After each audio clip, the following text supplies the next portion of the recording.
Em outubro de 2007, a Prodimagem iniciou em Manaus a realização do mais moderno exame no diagnóstico de doença coronária, a tomografia cardiovascular.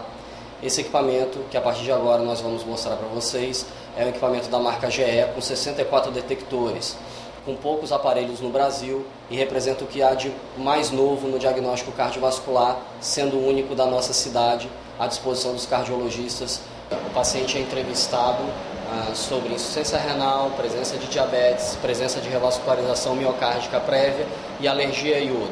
Isso tudo na tentativa de minimizar os riscos do exame, do contraste ou do beta-bloqueador para esse paciente. Após essa entrevista inicial, o paciente é trazido à sala de tomografia e posicionado na mesa do tomógrafo. Ele é então monitorizado através de 3 eletrodos e a frequência cardíaca é monitorizada durante todo o tempo. A frequência cardíaca ideal para a realização do exame é em torno de 60 a 70 batimentos.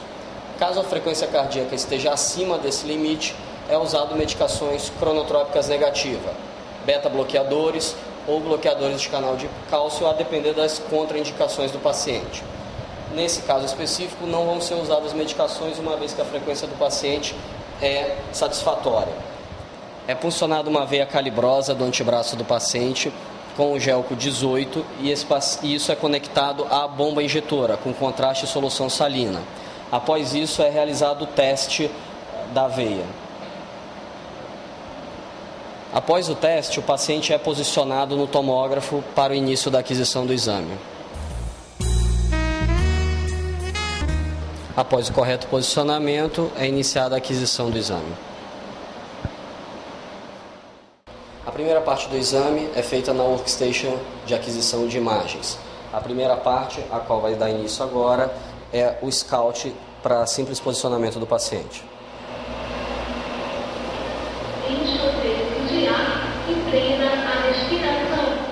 Nesse momento é orientado o paciente para inspirar e prender a respiração durante aproximadamente 5 a 10 segundos para a aquisição da imagem.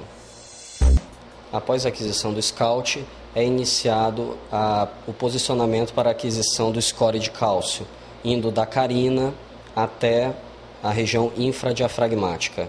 Essa fase ainda é feita sem contraste e o tempo de apneia é em torno de 10 segundos também.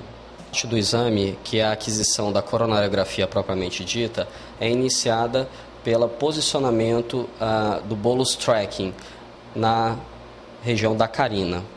O correto posicionamento do bolus tracking serve para vermos o contraste chegando à aorta descendente e o início mais apropriado para a aquisição da coronariografia.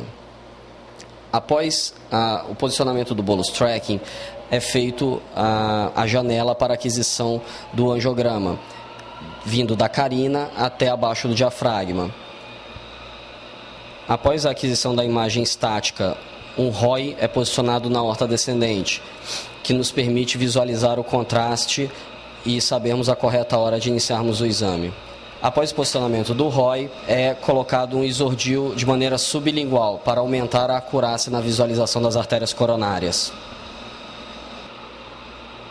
Após a administração do isordil, é iniciada a infusão do contraste em bolos e monitorizado pelo tomógrafo. Após o contraste atingir 120 unidades Hounsfield na aorta descendente, é iniciada a aquisição do exame com a solicitação da apneia por parte do paciente. A imagem é então adquirida.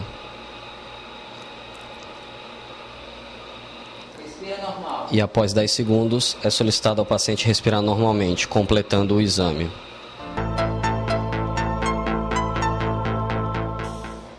A análise do exame é iniciada pela quantificação do score de cálcio do paciente.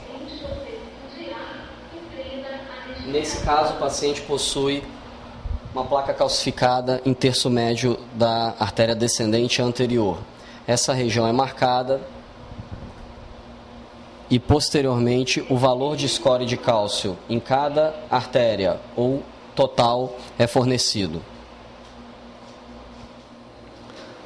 Após o score de cálcio, são analisadas as coronárias, nos cortes axial, coronal e sagital, em busca de lesões ou anomalias da origem ou trajeto dessas coronárias. Aqui podemos ver no corte axial o tronco da coronária esquerda, do qual emerge a descendente anterior e a artéria circunflexa. E acompanhamos todo o trajeto nas mais diversas incidências. Nesse caso, o paciente não possui lesões obstrutivas graves na artéria coronária esquerda, assim como na artéria coronária direita, nesse caso curta por ser não dominante. Posteriormente, são feitas reconstruções no que chamamos de reconstrução multiplanar curva, que tem a propriedade de retificar todas as curvaturas das artérias. Aqui vemos a artéria descendente anterior, desde sua origem no tronco da coronária esquerda, pelo terço médio, até a porção distal, livre de lesões.